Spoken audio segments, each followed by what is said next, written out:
नमस्कार मंडळी. आज आमच्या इथे जगद्गुरू संत तुकाराम महाराज यांची पालखी आली आहे आणि तुम्ही पाहू शकता आम्ही सगळेच जण या सोहळ्याचा आनंद घेण्यासाठी आलोय. संपूर्ण वातावरण अगदी विठ्ठलमय झाले. दरवर्षी तुकाराम महाराजांची दिंडी येते तेव्हा खूप पाऊस असतो, पण यावर्षी मात्र पाऊसच नाही. तरीही वारकऱ्यांचा उत्साह अजिबात कमी झालेला नाही. विठ्ठलाच्या गजरात वारकरी टाळ वाजवत पायी चालत आहेत आणि इकडे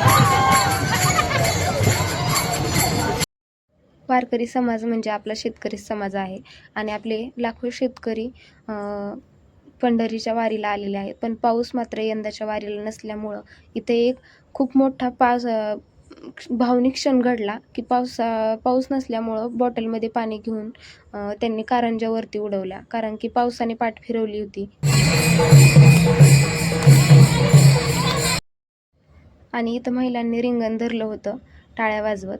हा आनंद शब्दात सांगू शकत नाही. आज साहिल आणि वेदूला घराच्या बाहेर आणल्यामुळं ते प्रचंड खुश झाले होते आणि दोघं बी एवढे मस्ती करत होते ना रस्त्यानेच.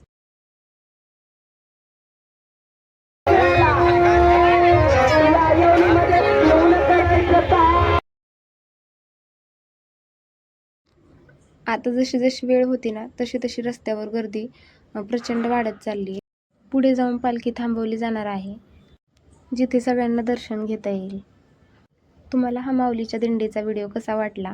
आवडला तर लाईक करा, शेअर करा, चॅनलला बोला पुंडलिक वरदे हरी विठ्ठल श्री ज्ञानदेव तुकाराम. भेटूया पुढच्या व्हिडिओमध्ये. धन्यवाद.